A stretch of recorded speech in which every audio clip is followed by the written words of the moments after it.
Asyhadu anna ilaha illallah wa asyhadu anna Muhammadan Rasulullah.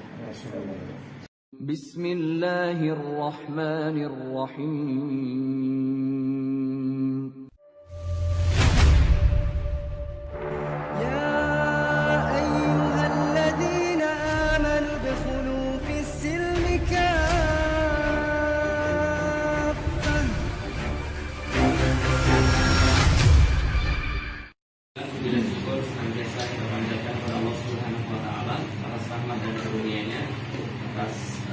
Kebaikan demi kebaikan yang sudah Allah sampaikan kepada kita, atas kesempatan untuk masih bisa mengumpulkan amal-amal soleh setiap harinya, setiap waktunya, dan kita memohon kepada Allah bahwa kesempatan ini adalah bagian daripada amal soleh yang Allah titipkan kepada kita, amanah yang Allah titipkan kepada kita. Itu adalah untuk berbagi kenikmatan, untuk berbagi kebaikan di antara kita semuanya. Dan seperti yang sudah teman-teman ketahui, saya juga dapat kabar dari sahabat saya, Mas Samsul Hadi, bahwa hari ini ada dua orang yang menginginkan untuk kembali lagi ke dalam agama Islam. Karena di dalam agama Islam itu kita tidak mengenal orang tidak agama, tapi kembali kepada fitrah. Karena kalau kita boleh untuk menjelaskan secara singkat, sebenarnya Islam itu adalah agama fitrah, agama yang alamiah. Artinya kalau seandainya manusia itu mau untuk melihat, manusia itu mau untuk berpikir, manusia itu mau untuk menganalisis, menelaah, maka dia akan mendapatkan Islam itu adalah satu-satunya jalan hidup yang cocok untuk dia. Maka kalau kita bahas tentang agama Islam, ya Islam itu tidak ada bedanya dengan agama-agama yang diturunkan sebelumnya. Maka kita katakan bahwa Islam itu bukan agama lain atau bukan agama yang baru, tapi Islam itu adalah kelanjutan daripada perintah yang Allah sampaikan pada manusia. Maka di dalam Islam itu nanti misalnya kalau Mbak Ica, siapa nama aslinya? Ica aja. Ica Octavia nama aslinya. Biasanya kalau di dalam Islam itu Ica itu kadang-kadang ada yang Siti Solihah panggilannya Ica, Aisyah panggilannya Ica gitu. Nah, jadi kalau misalnya Mbak Ica dan Mas Rudi nanti masuk di dalam Islam, salah satu kewajiban atau rukun di dalam Islam itu meyakini bahwa setiap kitab itu adalah dari Allah yang diturunkan kepada para nabi, termasuk meyakini para nabi dan rasul. Maka di dalam Islam itu kita diwajibkan untuk mengimani Isa atau Yesus misalnya. Kita diwajibkan untuk mengimani Musa, kita diwajibkan untuk mengimani Daud misalnya, atau David kalau dalam bahasanya orang-orang barat. Kita juga diwajibkan untuk mengimani Adam dan seterusnya. Semua wajib kita imani. Kita juga wajib mengimani Injil, wajib mengimani Zabur, wajib mengimani Taurat dan kitab-kitab yang pernah turun sebelum Al-Quran. Kenapa kita wajib untuk mengimani itu? Karena semuanya itu ya semua bagian yang satu, nggak terpisah satu sama lain. Jadi kalau ada orang bilang menjadi seorang muslim berarti kita harus membenci agama yang lain, ya salah besar. Karena memang justru sebaliknya, menjadi orang muslim itu berarti mencintai para nabi-nabi yang datang sebelumnya, juga meyakini kitab-kitab yang datang sebelumnya. Jadi kalau ada yang bilang bahwa orang muslim itu nggak yakin ya dengan Yesus, oh enggak, kita mengimani Yesus bahwasanya dia adalah nabi dan rasul yang pernah diturunkan oleh Allah. Dikatakan bahwa orang muslim itu misalnya tidak percaya dengan Taurat, enggak, kita bahkan mengimani Taurat. Jadi kalau ada orang muslim yang dia menghina misalnya Yesus atau menghina Isa, yaitu adalah muslim yang tidak mencerminkan agamanya atau tidak mencerminkan ajarannya. Atau ada muslim yang dia mengolok-olok Injil, ya berarti dia tidak mencerminkan agamanya. Karena di dalam Islam itu meyakini apa yang turun sebelum Islam itu sendiri. Karena itu adalah kelanjutan satu sama lain. Walaupun tentu saja ada catatan. Pertanyaannya kalau misalnya apakah Injil yang sekarang dibaca adalah Injil yang datang pada Isa, walau misal kita tidak bisa memastikan. Tapi mengenai bahwa kita beriman pada Injil itu wajib hukumnya. Beriman pada Taurat itu wajib hukumnya. Walaupun kita nggak tahu Taurat yang dulu datang kepada Musa itu seperti apa. Nah, jadi itu adalah sedikit perkenalan tentang agama Islam. Jadi agama Islam ini bukan agama yang baru, bukan agama yang berbeda, tapi dia adalah kelanjutan satu sama lain. Maka di dalam Islam juga nanti kita mengenal bahwa Musa itu adalah orang yang Muslim, orang yang berserah kepada Allah. Bahwasanya Isa, Yesus itu juga orang yang Muslim, orang yang berserah kepada Allah. Bahkan kalau saya sering guyon dengan bapak saya, ya kadang-kadang di dalam Al-Quran itu banyak sekali kisah tentang Isa atau Yesus yang nggak ada di dalam Alkitab. Dan bahkan kita lebih dalam tanda kutip ya, lebih menghormati Yesus bisa jadi dibandingkan dengan mereka. Kemarin ada podcast, itu ada satu orang bukan Muslim, dia bilang begini, saya itu termasuk orang yang mendonasikan puluhan ribu dolar ke gereja, dia bilang. Tapi dia bilang kalau saya disuruh untuk bertaruh, bahasanya dia disuruh untuk bertaruh agama masa depan itu apa, dia bilang saya akan bertaruh kepada Islam. Kenapa? Dia bilang gini, karena Anda itu agama lain katanya terlalu banyak toleransi. Islam itu tidak tolerannya kebablasan, dia bilang. Contohnya seperti apa? Misal dia bilang gini, saya bisa jalan di New York, dia bilang, dengan kaos bertuliskan Yesus itu gay. Itu bukan saya bilang, itu dia bilang. Jadi saya bisa jalan di New York dengan tulisan Yesus itu gay, dan gak ada yang bakal ngapa-ngapain saya. Tapi kalau Anda berbuat kayak gitu dengan nabinya orang Muslim misalnya, jalan-jalan aja misalnya di Indonesia, di Jakarta, terus tulisannya kayak gitu misalnya, itu bisa habis sebelum sehari mungkin. Nah, artinya kalau ada yang nulis juga, misalnya contoh Isa adalah ya kayak tadi misalnya, ya pasti kita akan marah karena kita akan membela Nabi Isa sebagaimana kita membela nabi-nabi yang lain. Nah itulah orang-orang Muslim bisa jadi malah lebih hormat kepada Nabi Isa atau Yesus. Dan kita mengetahui ada banyak cerita yang tidak diceritakan di dalam Alkitab itu sendiri. Tapi ala kulli hal, kesimpulannya adalah bahwa ketika Mbak Ica dan Mas Rudi itu kemudian ke dalam agama Islam, kita tidak katakan pindah, tapi balik ke dalam fitrah, balik ke dalam kealamiahan, naturalnya sebagai seorang manusia. Sebagaimana naturalnya ikan itu ada di laut atau di air, sebagaimana naturalnya burung itu ya terbang ke udara, sebagaimana naturalnya tanamannya tumbuhnya dari bawah ke atas, tidak dipaksa, tidak difabrikasi, tidak dalam posisi tidak alamiah. Nah itu adalah tentang agama Islam. Nah kalau gitu Islam itu seperti apa? Islam itu dia diambil dari kata aslama. Aslama yuslimu islaman, yang artinya adalah aslama itu satu akar kata dengan kata salam. Jadi kalau dalam bahasa Indonesia itu banyak banget dari bahasa Arab.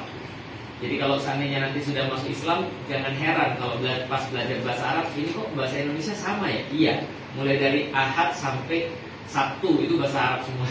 Mulai dari dunia sampai akhirat itu bahasa Arab semua. Termasuk kata salam itu bahasa Arab yang artinya salam itu artinya adalah selamat atau menyerah atau berserah, itu artinya adalah Islam. Islam sendiri bermakna adalah agama yang berserah. Berserah kepada apa? Karena kita tahu bahwasanya kita itu tidak punya kekuatan untuk bisa mengatur segala-galanya, tidak punya kekuatan untuk bisa mengendalikan semuanya, maka kita berserah. Berserahnya kepada siapa? Kepada zat yang satu-satunya layak untuk kita berserah, yaitu adalah Allah. Maka menjadi seorang muslim artinya dia merasa bahwa dirinya itu nggak punya apa-apa, dirinya itu nggak bisa apa-apa, dirinya itu nggak tahu apa-apa. Karena itulah dia berserah. Contoh misalnya kayak gini, ada orang di jalan punya mobil, cewek, taruhlah cewek kan lebih kalau cowok dibanding cewek kan lebih kuat cowok ya. Di tengah jalan cewek ini lagi nyetir mobil, tiba-tiba bannya kempes. Setelah bannya kempes, dia berusaha untuk ganti ban, nggak bisa, masang dongkrak aja nggak bisa. Ketika dia sudah menghabiskan waktu 2 jam, nggak bisa untuk masang dongkrak itu sendiri, sementara dia tahu dia nggak bisa jalan kecuali itu harus diganti bannya, maka ya dia mulai mengatakan ya udahlah, saya nggak bisa begini aja dengan kekuatan saya sendiri. Maka dia telepon bengkel, tolong kirimin montir dong. Maka dia serahkan seluruhnya kepada montir. Maka ketika montirnya datang, ya terserah montirnya mau apa. Mbak, saya ini ya minjem dongkraknya ya. Jangankan minjem dongkrak, apa aja yang mau dipakai terserah. Nah, itu maksudnya orang yang berserah. Contohnya lagi, ada dokter di sini. Ada dokter nggak ada ya. Tapi pernah pergi ke dokter ya. Nah, Anda tuh kalau pergi ke dokter itu pasti dalam keadaan berserah. Karena kalau ada orang pergi ke dokter nggak dalam keadaan berserah, itu pasti nanti dokternya ngamuk. Contoh misalnya, ada orang pergi ke dokter itu pasti karena dia sakit. karena dia sakit, dia mau sembuh, maka dia pergi ke dokter. Maka dia datang ke tempat dokter, dokternya bilang, Mas ada keluhan apa? Dia bilang, atau Mbak ada keluhan apa? Dia bilang, oh keluhan saya begini, rasa jantung saya tuh kayak berdetak-detak terus, kayaknya sakit banget rasanya. Oke, sekarang tolong naik ke atas kasur pemeriksaan. Dia naik, terus kemudian dokter bilang, tolong buka bajunya. Kira-kira nurut atau enggak? Nurut. Kenapa? Karena dia dalam keadaan berserah. Coba kalau dia nggak berserah, dia pasti bilang, dokter ngapain suruh saya buka baju? Wah, jangan-jangan dokter ini mesum ya. Dia nggak akan mau kalau dia nggak berserah. Tapi semua orang datang ke dokter itu dalam keadaan berserah. Maka dokter itu nyuruh apa saja dia pasti nurutin. Buka matanya, buka. Buka mulutnya, buka. Lalu mau apa lagi? Ini nanti obatnya ya, tolong tembus di sini. Walaupun harganya mahal dia tetap tembus. Kenapa? Dalam keadaan berserah. Muslim juga sama, memasuki Islam berarti dia dalam posisi sudah menjalani semua usaha, sudah mengetahui setiap hal, sehingga dia paham betul bahwa dia nggak bisa menjalani kehidupan ini tanpa mengikuti tanpa mengikuti satu zat yang paling nanti tentang manusia. Contohnya lagi misalnya, saya sering ambil contoh kayak gini ya. Pernah main Lego nggak? Nah, pernah main Lego mas? Berarti masa kecilnya bahagia ya. Mbak tahu Lego nggak ya? Lego yang berapa yang paling banyak yang disusun? Berapa piece? Apa namanya? Berapa piece kira-kira yang paling banyak disusun? Lupa ya? Oke, saya kasih tahu ya. Lego itu rata-rata ya untuk nyusun mobil sekecil ini aja itu perlu sekitar 40-50 piece mobil sekecil ini aja. Itu anak-anak saya tuh pernah punya Lego yang segini tingginya, Twin Tower, Malaysia, Petronas gitu ya. Itu 1.600 pieces, 1.600 plus pieces. Saya perlu cerita supaya teman-teman tahu maksudnya Islam itu seperti apa. Kalau misalnya contoh ya 1.600 pieces itu Lego itu, yang pertama kali kita lihat apa? Itu blok-blok yang banyak. Yang kedua apa? Buku petunjuk, betul nggak? Kira-kira ada berapa lembar buku petunjuk nyusun Lego 1.600 pieces? Berapa lembar kira-kira? Kira-kira berapa lembar kira-kira? Sedikit, 2 lembar, 3 lembar? Lebih. Ternyata untuk 1.600 plus pieces itu Legonya itu ada 77 lembar. Saya ingat banget. Jadi 77 lembar untuk nyusun Petronas 1.600 pieces. Oke. Tahu nggak Lego yang termasuk paling banyak di dunia itu Lego apa? Yang original ya. Itu Legonya Millennium Falcon. Kalau yang senang Star Wars tahu Millennium Falcon. Senang Star Wars? Enggak ya, tadi masa kecilnya kurang menarik. Saya senang Star Wars dan ada satu pesawat namanya Millennium Falcon. Millennium Falcon ini pesawat besar sekali. Dia ukurannya berapa meter? 1,5 meter atau lebih? Atau 3 meter ukurannya. Bayangin Lego ukuran 3 meter, berapa pieces? Sekitar 75.000 pieces. Jadi itu Millennium Falcon 75.000 pieces. Pertanyaannya kalau yang 1.600 pieces aja 77 halaman, kalau yang tadi 75.000 kira-kira berapa pieces? Berapa halaman? Bisa dibayangin nggak? Oke, bayangin Lego Millennium Falcon 75.000 pieces itu saya bawa ke ruang tamu Anda terus saya awurin semuanya. Saya awurin tuh semuanya. Terus saya bilang, ini gambarnya kalau udah jadi kayak gini. Millennium Falcon, kalau udah jadi kayak gini, silakan disusun. Kira-kira gimana? Kira-kira selesai nggak? Gambarnya udah ada. Tapi kira-kira selesai nggak tuh jadi Millennium Falcon? Selesai? Yakin? Lama? Yakin? Nggak mungkin. Saya bisa bilang nggak mungkin. Kalaupun selesai, pasti ada pieces yang nggak sesuai dengan fungsinya. Orang anak-anak saya aja nyusun 1.600 pieces itu mereka nyusun dari subuh sampai jam 11, setengah 12. Setengah 12 saya cek lagi, gimana udah selesai? Wah, si Gozi sama Koko bilang udah selesai Bi, pokoknya beres. Saya kenapa goyang-goyang gitu kan? Ya, sudah hampir jadi terus goyang-goyang. Saya bilang ini pasti ada yang salah. Nggak mungkin ini, nggak mungkin jadi goyang-goyang. Nggak Bi, ini benar. Setelah saya lihat satu persatu ada satu lembar yang mereka lewati, sehingga itu dibongkar lagi dari awal. Pertanyaannya saya pengen kasih tahu adalah kalau yang 75.000 pieces itu aja mustahil disusun tanpa buku petunjuk, karena itu harus yang mana duluan masuk, kemudian yang mana, kerangkanya kayak apa, ada warna-warnanya. Oh yang ini dulu selesai, baru tahapan ini, baru gabung ke sini kan gitu kan ya. Itu 75.000 pieces Lego. Lego itu nggak bergerak, Lego itu nggak punya perasaan. Lego itu benda mati. Lego itu dibanting juga nggak ada masalah. Dipelototin nggak ada masalah. Itu Lego benda mati. Itu aja perlu berapa tadi halaman? Kalau yang 1600 77 halaman. Pertanyaannya, manusia kira-kira perlu nggak buku petunjuk kayak gitu? Kenapa? Karena ada satu pieces yang hilang aja suruh riset. Apalagi ada banyak pieces yang hilang. Ternyata dia nggak ngerti. Oh, pernikahan tuh harus kayak gini ya. Oh, kalau istri marah tuh harus kayak gini ya. Oh, kalau suami marah tuh harus kayak gini ya. Oh, kalau orang tua, apalagi mertua bermasalah tuh harus kayak gini ya. Itu kalau nggak ada yang ngarahin, kita bingung. Nah, itulah namanya Islam. Kita berkata, ya Allah, saya nggak ngerti, saya minta arahan. Sebagaimana orang dikasih 75.000 pieces Millennium Falcon tanpa ada buku petunjuk, dia bilang saya nggak ngerti, saya nggak bisa. Daripada saya buat-buat nggak jadi juga, saya nyerah, saya minta petunjuk aja. Nah, orang Muslim itu begitu karena dia merasa bahwa dirinya itu nggak bisa ngurus anak. Anda bisa punya garansi Anda bakal punya anak yang jadinya bagus, nggak ada. Bahkan nggak ada satupun yang menggaransi pernikahan itu bisa bagus. Suatu waktu ini saya jelasin dulu sedikit. Ibu saya tuh ngamuk sama saya. Kamu tuh ngapain sih maksa-maksa kakak masuk Islam? Saya bilang saya nggak pernah maksa. Islam nggak pernah maksa orang masuk Islam. Tapi kalau dia nanya, masa saya nggak jawab? Gitu kan ya. Kakak saya nanya, Islam tuh kayak apa? Masa saya nggak jawab? Nah, saya jawab dong. Terus ibu saya bilang, Mami mau nanya, apa sih yang membuat kamu itu merasa bahwa Islam itu lebih baik daripada agama yang lain? Ya, saya bilang, jadi gini sih, nggak mungkin saya masuk Islam kalau Islam sama kayak yang lain, paham nggak sih? Kalau saya Islam sama kayak yang lain, kenapa saya masuk Islam gitu loh? Ya di agama yang lama aja. Ibu saya juga pernah bilang begitu. Agama tuh semuanya sama. Ya udah kalau gitu Mami masuk Islam aja. Nggak mau Mami, lah katanya sama. Dan kalau sama kan harusnya nggak ada masalah. Ini Samsung S20, ini Samsung S20, dan ini kan nggak ada masalah harusnya kan sama. Maksudnya ini air putih, ya gantiannya kan nggak ada masalah karena sama. Nah, tapi ternyata agama tuh nggak sama. Apa yang nggak sama? Saya bilang sama ibu saya. Contoh, Islam punya aturan yang sangat rigid tentang masalah pernikahan. Bahkan Islam mencontohkan tuh bagaimana cara jadi seorang suami yang baik. Siapa yang nyontohin? Nabi Muhammad. Maka contoh ya, contoh misalnya, Mbak Muslim kan ya?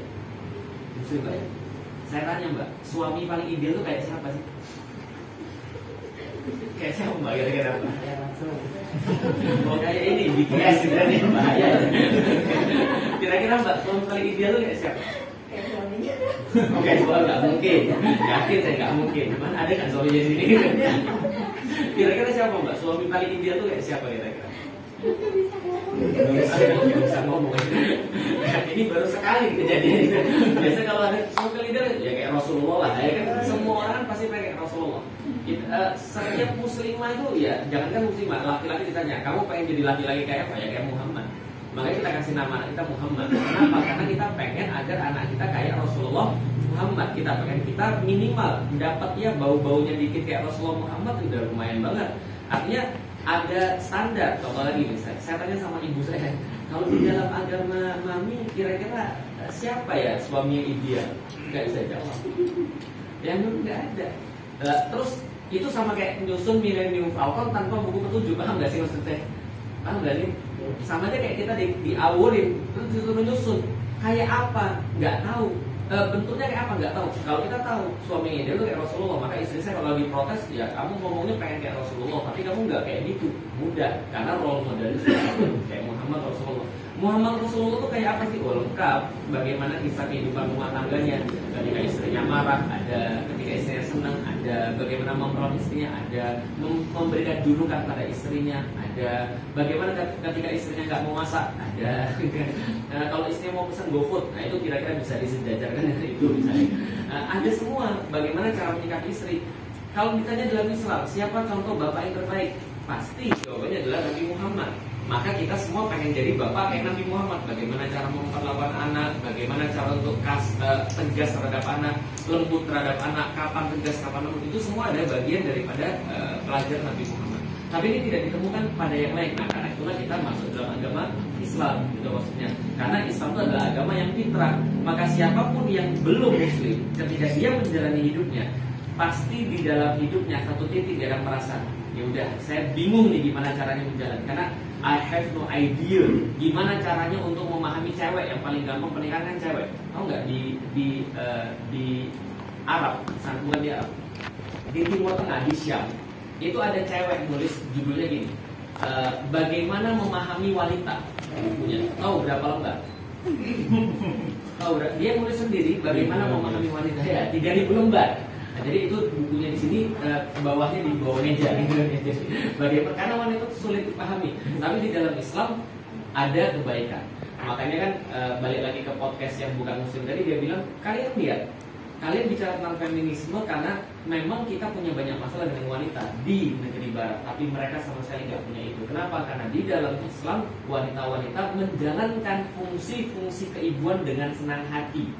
Dia bilang, maka nggak ada permasalahan caper itu nggak ada di dalam Islam. Nggak mau punya anak tuh nggak ada di dalam Islam. Permasalahan cewek merasa ditindas dalam rumah nggak ada. Karena di dalam Islam cewek itu sangat senang di rumah. Kok bisa gitu? Ya itu fitrah. Makanya contoh ya, ini sedikit melenceng. Di dalam agama Islam, cowok itu kalau di surga pemberian tertinggi Allah yang sering disebutkan itu adalah bidadari kan gitu kan? Ada bidadari gitu kan, bermata jeli, pinter, nggak pernah disentuh gitu kan ya, badannya bagus dan seterusnya, sebaya, bisa diajak ngobrol enak-enak. Itu kan bagi laki-laki. Tahu nggak bagi wanita pemberian terbesar Allah? Bagi wanita pemberian terbesar Allah rumah. Itu pemberian terbesar Allah bagi wanita. Makanya Khadijah itu dijanjikan oleh Allah apa? Kasih tahu Khadijah, istri Rasulullah, pemberian saya nanti di surga rumah dari mutiara yang nggak ada kelelahan dan nggak ada kebisingan di situ. Itu rumah. Asiyah istrinya Fir'aun bilang, ya Allah, saya itu tolong disabarkan terhadap suami saya yang Fir'aun itu, dan saya nanti tolong minta rumah di surga. Itu di dalam Al-Quran. Jadi artinya Asiyah itu minta rumah di surga. Makanya itu akhirnya ulama-ulama bilang perempuan itu istananya ya rumahnya. Jadi dia mau apapun ya udah terserah dia. Nah dari situ saya juga sadar. Dulu kan saya bilang enggak, Umi ini harus warnanya warna ini harus ornamen ini. Setelah tahu kayak gitu ya udah terserah kamu. Kenapa? Ini sudah surga di dunia. Nanti di akhirat nanti dia dikasih surga nanti. Karena itulah di dalam pengertian orang-orang Muslim, sertifikat tanah itu punya cewek semua. Itu kalau di Mesir. Karena di dalam Al-Quran itu dikatakan rumah-rumah mereka itu fi buyutihinna, rumah-rumah perempuan. Nah itu berarti kita harus ganti sertifikat rumah dan sertifikat tanah. Ya nggak harus begitu. Saya cuma mau ngasih tahu bahwa ada permasalahan yang banyak di dunia barat yang nggak ada di dunia muslim gitu maksudnya. Gara-gara Islam itu sudah menempatkan wanita itu pada posisinya dan laki-laki pada posisinya, sehingga tidak perlu ada emansipasi wanita gitu maksudnya. Karena sudah enak, sudah bagus. Balik lagi, berarti Islam itu adalah agama fitrah. Tujuan untuk masuk Islam apa? Tujuan untuk masuk Islam agar kita itu sesuai dengan flow. Karena tidak sesuai dengan flow itu menyakitkan. Karena tidak fitrah itu menyakitkan. Contoh ya, tanaman tuh tumbuhnya ke atas, Anda suruh tumbuhnya ke bawah, dia nggak mau, tumbuhnya ke atas lagi. Saya nih kan, kira-kira. Contoh lagi ya, ikan air tawar Anda suruh berenang di air asin, apalagi suruh berenang di lumpur, dia menyakitkan bagi dia. Sama, perempuan itu punya fitrah, laki-laki punya fitrah, manusia punya fitrah. Disuruh untuk bertindak di luar fitrah itu dipaksa. Masuk Islam itu kayak Anda disuruh untuk kemudian pada defaultnya. Jadi ya HP pada defaultnya itu paling bagus, motor pada defaultnya itu paling bagus, mobil dari pabrik pada defaultnya itu paling bagus. Sudah nggak usah diubah-ubah lagi, nggak usah direndahin, nggak usah ditinggiin, itu sudah defaultnya sudah paling bagus. Itu namanya fitrah. Nah, memasuki agama Islam itu memasuki fitrah sehingga kita mengambil keuntungan terbesar daripada kehidupan kita, sehingga kehidupan itu bisa menjadi maksimal. Bahasa Allah di dalam Al-Quran adalah bahwasanya Islam itu seperti pohon. Orang yang bersyahadat, nanti insya Allah sebentar lagi Mbak Ica dan Mas Sudi akan bersyahadat. Orang yang bersyahadat itu seperti dia menanam benih pohon, berakar kuat ke bawah, memunculkan batang yang kuat dan juga cabang-cabang yang mengarah ke udara yang sehat, lalu kemudian memberikan buah setiap waktunya, manfaat buat manusia atas izin Allah. Berarti goal terbesar menjadi seorang muslim adalah bermanfaat buat manusia yang lain. Itu goal terbesar. Dan untuk mencapai manfaat pada orang lain, itulah kita dibantu dengan Islam, fitrah itu. Jadi sederhananya seperti itu sih. Nah sebelum kita mulai, saya pengen kasih tahu juga, kalau gitu untuk masuk Islam gimana? Ya karena ini cuma fitrah, sederhana aja. Kita cuma mengakui tadi yang tempat kita berserah, yang mengakui Allah, mengakui Rasulnya, mengakui Allah dengan ucapan asyhadu an la ilaha illallah, saya bersaksi tiada Tuhan selain Engkau ya Allah, tempat saya berserah. wa asyhadu anna Muhammadar Rasulullah. Dan saya bersaksi juga bahwasanya ketika engkau adalah Tuhan yang satu-satunya benar, maka engkau menurunkan teladan yang sempurna, yaitu adalah Rasulullah SAW. Ibaratnya kita mengakui kurikulum yang paling bagus, dan kita harus mengakui juga staf pengajar yang paling bagus. Yang nurunin kurikulum itu adalah Allah, staf pengajar yang nunjukin bagaimana caranya jadi manusia paling bagus adalah Rasulullah. Maka dua syahadat itulah yang mengantarkan nanti Mas Rudi dan Mbak Ica ke dalam agama Islam. Walaupun mungkin sekarang sudah dalam keadaan Islam yang bersifat maknawi, tapi belum yang bersifat hakiki.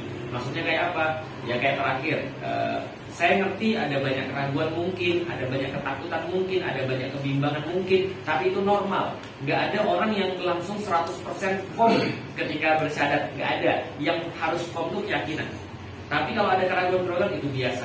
Kayak kakak saya, masuk Islam yuk, aku masih mikir nih. Apa yang kamu pikirin? Gimana keluarga saya? Gimana papi? Gimana mami? Gimana kerja? Gimana kantor? Gimana ini? Gimana itu dan segala macamnya. Saya bilang gini, kan saya boleh lihat kok kalau kok nggak masuk Islam itu tetap bermasalah nggak? Iya juga sih, iya juga sama. Lalu itu kenapa sih dikhawatirkan? Kita mau muslim, kita nggak muslim tetap ada masalah. Masalahnya adalah kita punya panduan kalau kita sudah jadi seorang muslim. Maka saya tanya sama dia, ketika dia galau tuh, tetap nggak mau tuh, sudah setengah jam, 45 menit saya yakin dia tetap nggak mau, belum mau. Saya bilang gini, ya udah gini deh, Felix mau nanya, saya bilang sama dia, Koko percaya nggak bahwa Tuhan itu cuma satu, namanya Allah? Ya percayalah Tuhan itu cuma satu, Allah namanya. Oke, percaya nggak bahwa Nabi Muhammad itu adalah utusan Allah? Iya, Nabi Muhammad itu utusan Allah, Yesus juga utusan Allah. Saya bilang ini, ya berarti Koko itu sudah muslim sebenarnya gitu kan? Karena itu syahadat sebenarnya, percaya bahwa Tuhan itu cuma Allah, Rasul itu cuma Rasul yang terakhir adalah Nabi Muhammad. Sesederhana itu, gitu maksudnya. Jadi sesederhana pengakuan seperti itu. Nah, terus nanti masuk Islam apa kewajibannya? Ada kewajiban, ada hak. Haknya tentu saja adalah ya semua yang kita dapatkan tadi, buku petunjuknya, cara hidup di dunia yang benar, fitrah dan seterusnya. Lalu apa kewajiban kita? Ya kewajiban kita itu cuma dua sebenarnya singkatnya, yaitu adalah menaati perintah Allah dan menjauhi larangan Allah. Cuma dua. Cuman masalahnya dua itu ada turunannya. Jadi menaati Allah itu apa aja gitu kan ya. Lalu kemudian yang tidak berbuat larangan Allah itu apa saja. Tapi yang paling mudah adalah ada kewajiban-kewajiban yang mendesak, ada kewajiban-kewajiban yang bisa dipelajari. Kewajiban yang mendesak setelah syahadat ya berarti sholat. Nah, nanti zuhur, insya Allah Mas Rudi dan Mbak Ica sudah jadi muslim, sudah wajib tuh untuk sholat. Nah, sholatnya gimana? Saya belum belajar ini. Gak apa-apa. Saya sholatnya pertama sama Samsul, dia sebelah kiri, sebelah kanan saya, sebelah kiri saya ada siapa. Saya disuruh ngikutin mereka aja. Jadi mereka duduk, ya saya duduk. Mereka sujud, ya saya sujud gitu ya. Gak perlu tahu sujud itu artinya apa, gak perlu tahu bacanya apa. Yang penting ikut-ikutan dulu aja. Karena memang ya baru masuk kan, namanya baru masuk, gak mungkin langsung hafal Al-Fatihah, gak mungkin langsung hafal gerakannya, gak apa-apa. Ya terus apa yang dibaca ketika kita sholat? Ya kalau belum bisa hafal apa-apa, baca aja Allah, Allah, Allah, Subhanallah, Walhamdulillah. Kalau nggak bisa ya Allah, Allah udah sebutnya, yang penting ingat Allah lawan sholat. Berarti harus paham dulu juga. Nanti bisa dipraktekin di samping ada tempat wudhu. Lalu kemudian apalagi ya apalagi ya yang larangan-larangan yang bisa contoh dalam hal makanan, dalam hal bisa perbuatan, itu banyak sekali nanti insya Allah bisa dipelajari sedikit. Saya pikir itu penjelasan singkatnya. Sebelum ada mau yang ditanyakan dari Mbak Ica atau Mas Rudi? Ya, saudaranya? Enggak, cuma satu komunitas. Oh, satu komunitas. Oh, di Laundry. Oh, laundry. Pantesan badannya bagus. Ada mungkin yang pengen disampaikan Mbak Ica? Atau ada yang pengen disampaikan kenapa misalnya Mbak Ika dan Mas Rudi ini tertarik dengan Islam? Kalau saya terus terang tujuan utamanya sebenarnya karena memang kalau istri saya memang seorang muslimah. Ya. Ya mungkin untuk awalnya sih seperti itu. Oke, baik. Nah, kalau Mbak? Iya, kalau saya sih mungkin ada sedikit kekecewaan juga sih dari Ya.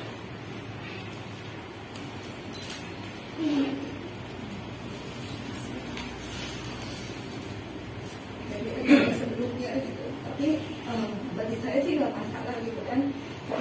mungkin dengan mungkin saat ini ya balik lagi, maaf saya masih pakai Tuhan dulu, saya berpikir inilah apa ya yang memang Tuhan kasih ke saya, karena dulu saya pernah bernasar ingin sebenarnya ini saya ingin menikah gitu kan, dan mungkin baru kali ini saya menikah gitu kan,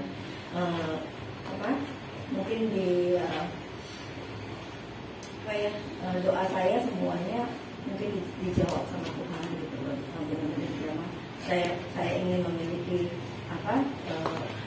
kepala imam atau kepala rumah tangga yang memang benar-benar terima saya apa adanya gitu kan, dan benar-benar saya nggak spesifik untuk saya meminta agamanya apapun gitu loh, tapi dengan berjalannya waktu akhirnya dengan berbagai masalah yang saya hadapi dan ketidakcocokan yang saya hadapi, dan mungkin ya inilah saatnya gitu. Tuhan benar-benar kirim seorang lelaki yang benar-benar bertanggung jawab dan benar-benar mengarahkan saya untuk ya seperti ini gitu loh.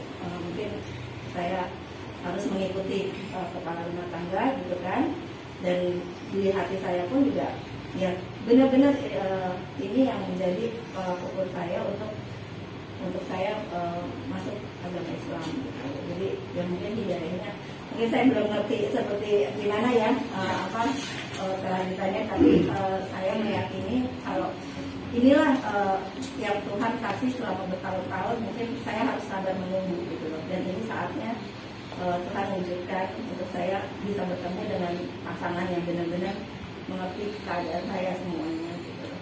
Ya bersyukur aja gitu loh. Agama sebelumnya apa Mbak? Kristen Protestan. Iya. Kalau Mas Rudi? Oh Katolik. Berarti kalau Katolik sama kayak saya dulu kan. Sebenarnya nggak ada masalah ya. Saya dulu juga ketika masuk Islam itu saya berapa bulan ya. Saya tuh ketika berdoa itu ya namanya orang Katolik ya. Kalau Katolik saya punya satu gereja namanya Hati Kudus. Setiap kali masuk gereja itu ada gambar besar tuh di tembok. Datanglah kepadaku yang berbeban berat. Terus ada gambar Yesus di sini. Jadi ketika saya doa tuh dulu, ketika saya sebut Allah tuh kok yang kebayang gambarnya Yesus ya, gitu kan? Kenapa? Karena sudah terbiasa gitu kan. Artinya kita belum bisa untuk nyaman menyebut nama Allah, atau misalnya masih Allah dan segala macam Tuhan dan segala macam. Ya nggak ada masalah, kan cuma masalah istilah. Nanti ke depan kita bisa untuk membiasakan, dan memang hidayah itu atau petunjuk itu datang dari banyak macam. Ada yang datangnya dari pertemanan, ada yang datangnya dari tadi keinginan untuk menikah atau membina rumah tangga, ada yang dari misalnya kekecewaan atau segala macam. Tapi datangnya dari manapun, mereka tetap berujung pada satu hal yang sama, yaitu adalah mereka menerima Islam, karena Islam itu adalah satu-satunya agama yang sesuai dengan fitrah manusia, yang memang memuaskan akal, menenangkan hati dia, dan memang ya tidak ada satupun yang bertentangan dengan fitrah sebagai seorang manusia. Nah karena itulah ya saya berharap mudah-mudahan nanti ini adalah satu jalan yang menyebabkan teman-teman punya banyak sekali kebaikan-kebaikan yang menanti di depan. Karena balik lagi kita sudah sampai di awal bahwa agama yang diturunkan oleh Allah itu semuanya satu. Maka di dalam Al-Quran pun kita disampaikan kita harus mengajak semua orang yang diturunkan oleh Allah agama dari langit itu, ya Kristen, Yahudi dan segala macam, ayo bareng-bareng kita menuju pada kalimat yang satu, yaitu adalah pengagungan terhadap Allah, tauhid, pengagungan terhadap Allah yang esa. Karena itulah sebenarnya saya sangat senang ketika menemukan teman-teman dari Katolik atau Protestan yang mereka mau untuk masuk agama Islam. Kenapa? Ya inilah satu-satunya cara untuk mencintai Yesus dan mencintai Nabi Muhammad dengan satu agama. Kalau yang contoh ya, kalau di Kristen sama Katolik kan nggak bisa ya. Kita ngakuin Yesus, tapi ngakuin Nabi Muhammad tuh nggak bisa. Tapi kalau di dalam agama Islam, ngakuin Yesus dan ngakuin Nabi Muhammad tuh bisa. Makanya ketika Rasulullah Muhammad mengirimkan surat kepada Kaisar Heraklius Konstantinopel itu, dia mengatakan gini, masuk Islam nanti kamu dapat 2 pahala. Apa 2 pahalanya? 1 pahala beriman kepada Yesus, 2 pahala beriman kepada Muhammad. Itu adalah kemudian yang diberikan oleh Allah kepada orang-orang yang memang terpilih. Dan insya Allah Mas Rudi dan Mbak Pak Ica ini termasuk orang yang terpilih untuk dimudahkan untuk masuk dalam agama Islam. Dan mudah-mudahan nanti itu jadi pintu untuk banyak mempelajari lagi ke depan. Sudah siap untuk syahadat? Pak Ica juga mau bareng-bareng aja sekalian? Ya kalau itu di depan sini deh. Biar dekat. Nah, itu nggak apa-apa. Kalau kalimat syahadatnya sudah tahu belum? Nanti saya pasti akan bantu untuk ini dilaporkan. Tapi sederhananya adalah itu cuma pengakuan saja, pengakuan yang menyebabkan kita beda dari agama yang sebelum Islam ke agama Islam. Saya kasih tahu dulu syahadatnya bunyinya kayak gini. Asyhadu an la ilaha illallah wa asyhadu anna Muhammadar Rasulullah. Saya sedikit perlambat. Ya boleh dimatikan saja. Saya sedikit perlambat aja. Asyhadu artinya saya bersaksi. An la bahwasanya tidak ada ilah itu artinya Tuhan atau sesembahan. Ilaha illallah kecuali Allah. Wa asyhadu dan saya bersaksi anna bahwa sesungguhnya Muhammad Nabi Muhammad Rasulullah adalah Rasulnya Allah. Jadi kira-kira begitu, cuma dua itu aja, pengakuan terhadap Allah dan pengakuan terhadap Rasulullah SAW. Sudah siap? Kalau gitu ikutin kata-kata saya. Bismillahirrahmanirrahim. Bismillahirrahmanirrahim. Dengan nama Allah yang Maha Pengasih dan Maha Penyayang. Asyhadu an la ilaha illallah. Gak apa-apa, pelan-pelan. Memang ini adalah bagian kembali pada fitrah. Jadi pengucapan nama Allah itu menjadi lebih emosional ya, Masya Allah. Nah kalau kita, Mbak udah siap, nanti kita bisa ulang ya. Tarik nafas. Santai. Tarik nafas. Relax.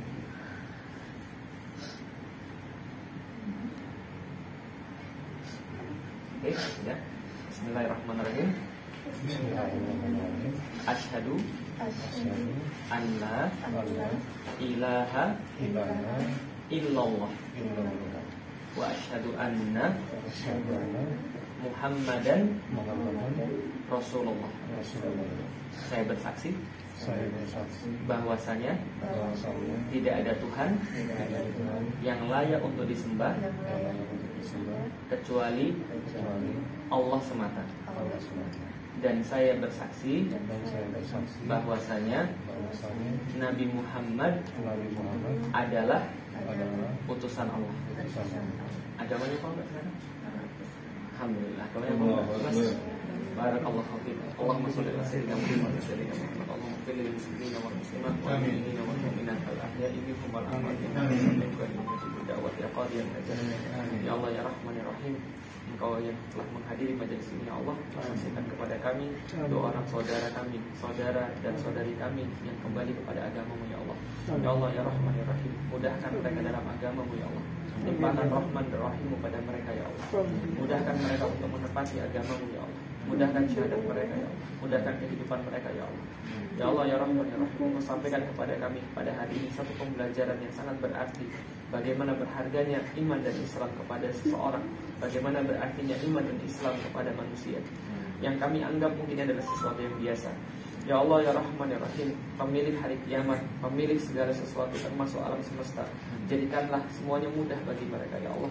Jika ada sesuatu pun yang sulit, maka kuatkan pundak-pundak mereka untuk bisa mengambil beban-beban itu ya Allah. Ya Rahman ya Rahim, ya Muqallibal Qulub, wahai pembolak-balik hati manusia, jadikanlah hati kami tetap dalam iman, jadikanlah hati kami tetap dalam Islam.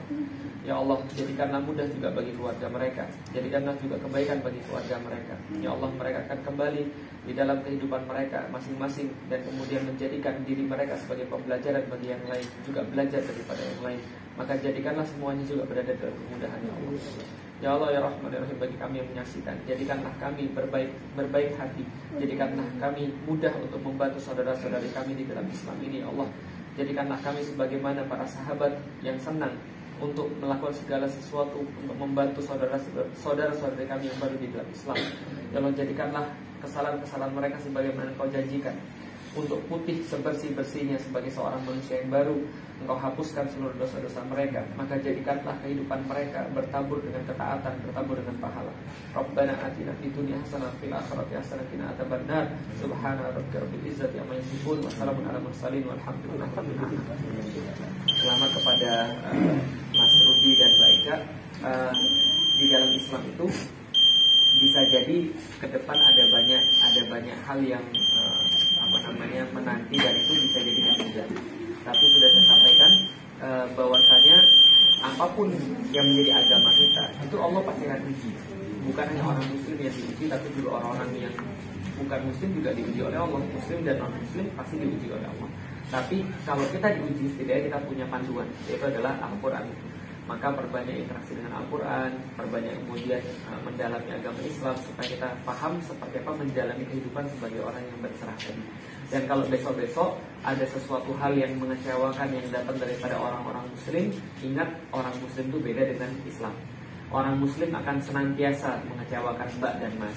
Orang-orang Muslim akan senantiasa menampakkan kelemahan-kelemahan mereka.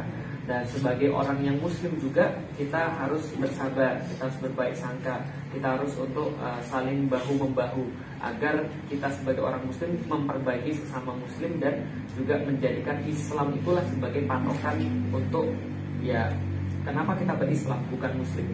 Karena kalau saya juga dulu masuk Islam karena Muslim, itu saya udah keluar dari dulu. Kenapa? Karena ya kadang-kadang Muslim itu lebih nyebelin daripada yang bukan Muslim kadang-kadang. Walaupun kita sesama Muslim, tapi kita berislam hanya karena Islamnya itu, hanya karena panduan yang kita terima itu. Insya Allah itu. Dan kita ada hadiah. Mana sih hadiah? Oh ya, ini hadiahnya nggak seberapa. Nanti yang lain mungkin ada juga hadiah lain. Ini ada buku yang saya tulis. Silahkan. Ini saya tulis untuk kayak menggambarkan Islam dari sudut pandang seorang yang masuk Islam. Jadi kenapa sih saya masuk Islam? Nah, itu semua saya tulis di situ. Mudah-mudahan ada manfaatnya. Terima kasih. Ada yang lain mungkin yang pengen nyampein, atau ada yang pengen nyampein dari Mas Rudi dan saya? Ada dari keluarganya mungkin? Kalau keluarganya sekarang di mana, Mbak? Di belakang ada kakak. Oh, ada kakak. Insya Allah.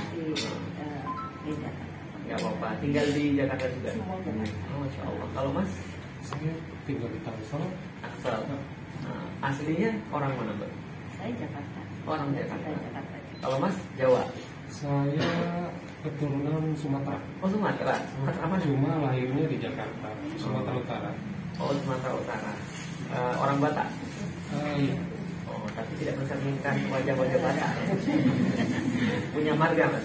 Ada marga Ginting. Oh, Ginting.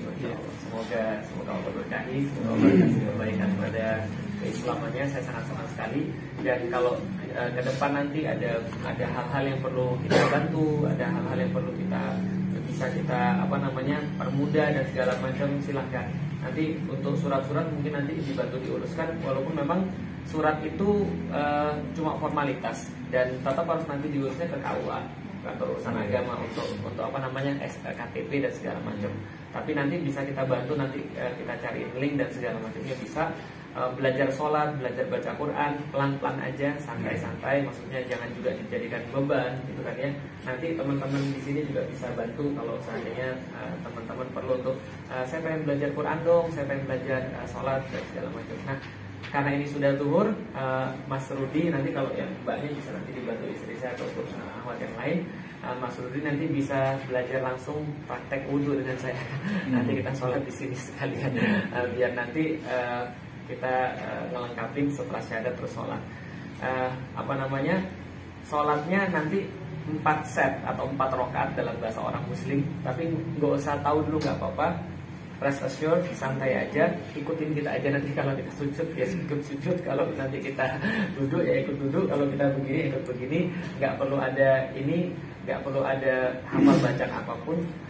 Nanti setelah itu nanti baru teman-teman yang lagi bisa ngajarin Fatihah dan surat-surat yang lain, gitu ya.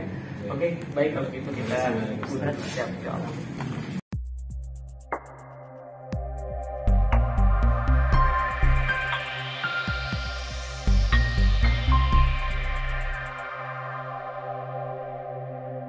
Bismillahirrahmanirrahim.